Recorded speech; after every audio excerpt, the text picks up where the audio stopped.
I used to joke that my front porch had the best television in the state because every single evening the sunset painted the mountains a little differently. And after 15 years, I still hadn't gotten tired of watching it. That view was the whole reason I bought those 6 quiet acres tucked along a high ridge outside a little mountain town. Long before luxury homes started creeping into the area, long before people with expensive SUVs and even more expensive opinions decided the countryside was just another investment opportunity. I wasn't rich when I bought that place. Not even close. I'd spent nearly 3 decades working utility maintenance, picking up overtime whenever it came around, missing birthdays, skipping vacations, fixing other people's problems so someday I could sit on my own porch and finally hear nothing louder than the wind moving through the ponderosa pines. I built the cabin myself, one paycheck at a time, hauled cedar beams with the help of 2 old friends, stained every board by hand, and carefully cleared just enough brush so the line between my deck and the distant mountain range stayed perfectly open without disturbing the natural slope. Every morning, I'd drink coffee while the first sunlight rolled across those peaks. Every evening, I'd watch storms drift miles away without hearing a sound. And after all those years, that view didn't just belong to my property, it belonged to my routine, my peace of mind, maybe even a little piece of my identity. Then the Caldwells moved in next door. They arrived in early spring with 3 moving trucks, 2 luxury pickups, a landscaping crew before they'd even unpacked their furniture, and enough confidence to introduce themselves as if they'd already been elected mayor of the neighborhood. Ethan Caldwell was one of those guys who talked fast, smiled wide, and somehow made every compliment sound like a business negotiation, while his wife Vanessa carried herself like every conversation was a networking event. The first afternoon they wandered over to my split-rail fence. Ethan leaned against the post, looked across my deck toward the mountains, and let out a whistle. Now that's premium real estate right there. Honestly, this view probably adds another couple $100,000 to your place. I laughed and told him I'd never bothered calculating it because I wasn't planning to sell. He smiled politely, but I could already tell he didn't understand that answer. To him, everything had a price. Before heading back home, he casually pointed toward the ridgeline separating our properties. "We're thinking about putting a guest house up there," he said, waving his hand like he was sketching invisible blueprints in the air. "Nothing crazy, just enough for family when they visit." My stomach tightened for reasons I couldn't quite explain. I'd lived there long enough to know the county protected that ridgeline with strict setback rules because of erosion risks and scenic preservation. "Just make sure you check the ridge restrictions," I told him calmly. "Nothing over 15 feet within 100 feet of the crest." Ethan chuckled, took a sip from his coffee cup, and gave me one of those smiles people wear when they've already decided you're old-fashioned. "I'm sure the county knows how to work with reasonable people," he replied. That sentence stuck with me far longer than it should have. Over the next several weeks, I noticed survey stakes appearing near the ridge, then construction materials stacked beside their driveway. I figured permits were being processed because, honestly, most folks follow the rules once they realize the county doesn't play games with hillside construction. Then my brother called from Colorado asking if I could spend a few days helping him after a minor surgery. So I locked up the cabin, watered the garden, tossed my overnight bag into the truck and headed north. 7 days later, I came home expecting the same familiar view waiting for me at the end of my gravel driveway. Instead, I rounded the last bend and slammed on my brakes so hard my coffee spilled across the dashboard. A massive steel frame towered over the ridgeline exactly where the mountains should have been. Bright galvanized beams cut across the skyline like somebody had shoved an office building into the middle of a postcard. Workers wearing hard hats were unloading sheets of drywall while forklifts crawled across the hill, and every inch of those beautiful peaks had disappeared behind fresh construction. For a few seconds, I honestly couldn't breathe. I climbed out of my truck and walked uphill without saying a word until one of the foremen noticed me. "Morning," he called cheerfully. "Can I help you?" I pointed toward the structure. "Who's in charge of this project?" He glanced toward the house. "Mr. Caldwell. Says everything's permitted." Just then, Ethan stepped out carrying an iced coffee, sunglasses on, looking like a man inspecting a golf course he'd just purchased. "Hey, neighbor," he called with a grin. "Pretty impressive, huh? It'll boost property values all around here." I stared at the steel skeleton blocking every inch of the horizon I'd spent 15 years protecting. "Did you actually check the ridge restrictions?" I asked quietly. His smile never faded. "Relax," he said. "Everything's handled.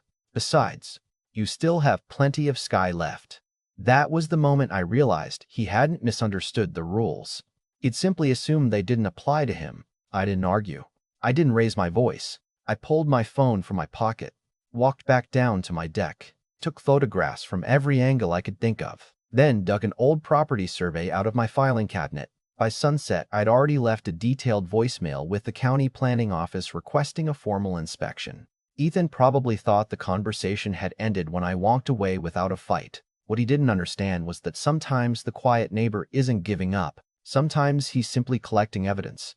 Now, before we get back to what happened next, let me explain something because this is where a lot of people get tripped up. According to standard procedure, counties don't create setback rules just to make life difficult. Those regulations exist because ridgelines affect erosion, wildfire behavior, drainage, public safety.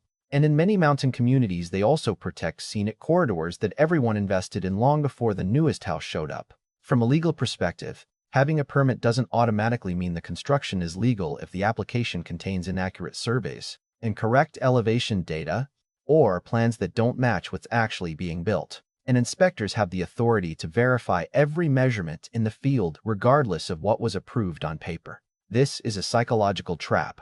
People with money or influence sometimes convince themselves that confidence sounds exactly like permission, and after getting away with a few shortcuts, they begin believing the rules are optional for them, but mandatory for everyone else. I've seen that attitude before, and it almost always ends the same way, because paper records don't care how expensive your truck is or how charming your lawyer sounds. The lesson here is, if someone quietly tells you to double-check the rules before you build, they're usually trying to save you from making a very expensive mistake. Not picking a fight. The county inspector showed up 3 mornings later in an old white pickup with faded department decals on the doors. No flashing lights. No dramatic entrance. Just a weathered clipboard tucked under one arm and a laser rangefinder hanging from his belt. The kind of guy who looked like he'd spent half his career hiking hillsides while telling impatient property owners things they didn't want to hear. Ethan spotted him almost immediately and walked over wearing that same confident smile I'd seen since the day he moved in. "Morning," he called, stretching out his hand. "I think you'll find everything's exactly as permitted." The inspector shook his hand politely but didn't answer the question. Instead, he asked for the approved site plan, the elevation drawings, and the survey markers that were supposed to identify the legal setback from the ridgeline. Ethan disappeared into the guest house and returned carrying a thick folder, flipping through pages as though paperwork alone could settle the matter. I stayed where I was near my fence, coffee in one hand, saying absolutely nothing. Sometimes silence is more uncomfortable than an argument because it forces people to hear themselves. The inspector spent nearly an hour taking measurements from different locations, checking existing grade elevations against the plans, stopping every few minutes to compare numbers on his clipboard before aiming the laser again. The farther he walked uphill, the deeper the crease across his forehead became. Ethan kept trying to make conversation. "Beautiful morning for inspections," he joked. No response. The architect assured us everything was within tolerance. Still nothing. Finally, the inspector lowered the laser, looked directly at the ridge, then back toward the structure, before speaking in the calmest voice imaginable. "This building exceeds the maximum permitted height at this location, and it's also inside the protected setback." Ethan laughed. Actually laughed, like he'd just heard a harmless misunderstanding. How far off could it possibly be? The inspector glanced down at his notes. "Far enough that this isn't something you correct with amended paperwork." For the first time since moving next door, Ethan's smile disappeared. He started pointing toward the survey stakes, blaming the engineering company, insisting the ridge had been measured differently before excavation began. The inspector simply replied, "The ground that's here today is the ground the ordinance applies to." Watching that conversation unfold reminded me of something I'd learned years earlier fixing utility lines. Gravity doesn't negotiate, and neither do measurements. A week later, I received notice that the county had issued a formal violation and scheduled an administrative hearing. Apparently, Ethan had hired an attorney almost overnight because 2 days before the hearing I found a certified envelope in my mailbox. Inside was a neatly typed letter explaining how unfortunate the visual inconvenience had become for everyone involved. They offered me a $1,500 landscaping allowance, suggested planting taller trees around my deck to create a new aesthetic experience, and asked that I withdraw my complaint in the interest of preserving neighborly relationships. I must have read that sentence 3 times before I started laughing. They wanted me to plant trees because they had blocked the mountains. That letter never made it into my trash can. Instead, I slipped it into a folder beside every photograph I'd taken, every survey map, every property record, then delivered the entire stack to the county clerk before the hearing even began. If their attorney wanted the county to believe this was a simple misunderstanding, that letter painted a very different picture. Hearing day arrived without much fanfare. No television cameras, no dramatic courtroom packed with spectators, just a modest county meeting room with fluorescent lights humming overhead. Ethan sat beside his attorney looking noticeably less relaxed than usual. I took my seat across the aisle carrying one folder and one thermos of coffee. The hearing officer reviewed the inspection report first, then the original permit application, then the elevation drawings. It didn't take long before the questions became increasingly uncomfortable. Why did the submitted plans show a lower finish grade than what existed after construction? Why had the ridge reference point been measured from an excavation rather than the natural contour required under county code? Why had framing continued after neighboring property owners expressed concerns? Ethan's attorney argued it was a technical discrepancy, an honest mistake caused by conflicting engineering data. Then the hearing officer opened my evidence folder. One by one, the photographs appeared on the screen. First the untouched ridgeline, then survey stakes, then steel framing climbing above the crest, then the completed second story erasing the entire mountain range. Finally, he reached the settlement letter offering money in exchange for withdrawing the complaint. The room became very quiet. Even Ethan looked surprised that the letter had resurfaced. The hearing officer set it aside carefully before saying, "His correspondence suggests the owner understood there was an unresolved compliance issue before today's hearing." That single sentence changed the atmosphere completely. 20 minutes later, the decision was read. The guest house would either be reduced until it complied with the setback and height restrictions within 30 days, or the property owner would face substantial daily fines along with possible enforcement action by the county. There would be no variance, no retroactive approval, no special exception.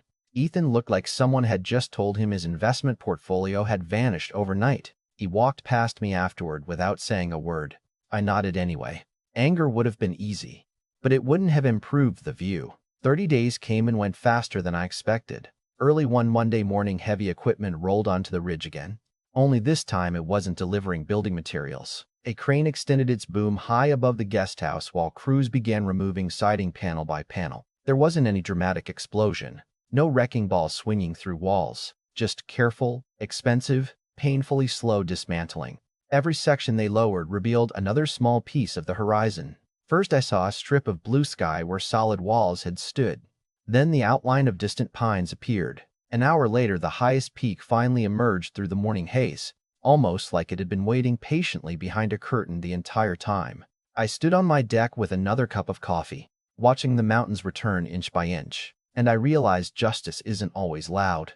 Sometimes it arrives disguised as survey flags, inspection reports, and workers removing the exact same beams they proudly installed only weeks earlier. Ethan stood on his porch throughout most of the demolition, arms folded tightly across his chest, saying nothing while every crane movement reminded him that confidence isn't evidence and assumptions don't rewrite county ordinances. By late afternoon, the guest house had been cut down to a legal height. My view stretched across the valley again exactly as it had for 15 years, uninterrupted except for the trees that had always belonged there.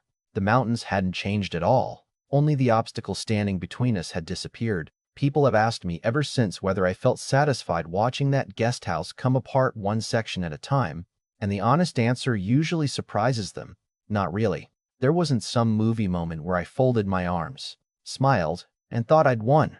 If anything, I felt a little sad because none of it ever had to happen. Ethan and I could have spent the next 20 years waving to each other across our fences, borrowing ladders, watching elk wander through the trees on cold winter mornings, talking about weather and football over a cup of coffee. Instead, he treated every square foot of land like a business transaction and every conversation like a negotiation he had to win. Somewhere along the way, he forgot that neighbors aren't competitors. And that lesson ended up costing him far more than lowering a guest house. According to standard procedure, counties don't enjoy forcing people to tear down expensive buildings. It takes inspections, documentation, hearings, opportunities to respond, and plenty of chances to correct mistakes before enforcement ever reaches that point. What finally brings consequences isn't usually one bad decision.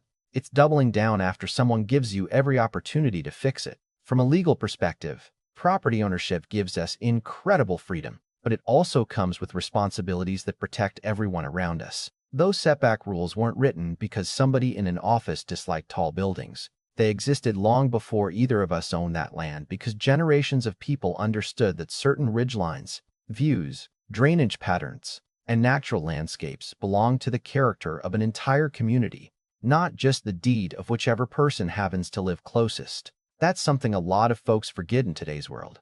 We celebrate ownership, and we should, but ownership has never meant absolute control. This is a psychological trap. When success comes easily for long enough, it's dangerously easy to mistake confidence for competence and money for immunity. You begin believing every obstacle is simply another problem that can be solved with a bigger check, a better attorney, or a stronger personality. Eventually, reality reminds you that measurements don't care about confidence, county records don't care about expensive watches, and gravity doesn't change because someone insists it should. Looking back now, I don't think Ethan set out to destroy my view because he hated me personally. I think he saw the mountains the same way he saw everything else, as something that increased value on a spreadsheet.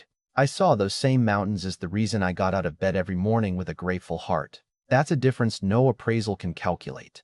These days, I still carry my coffee onto that cedar deck before sunrise, and every now and then I catch myself staring a little longer than I used to, almost like I appreciate the silence even more because I know how close I came to losing it. The mountains haven't become more beautiful. I've simply become more aware that peace is fragile if nobody's willing to protect it. The lesson here is, standing up for yourself doesn't always require shouting, threatening lawsuits, or trying to embarrass the other person.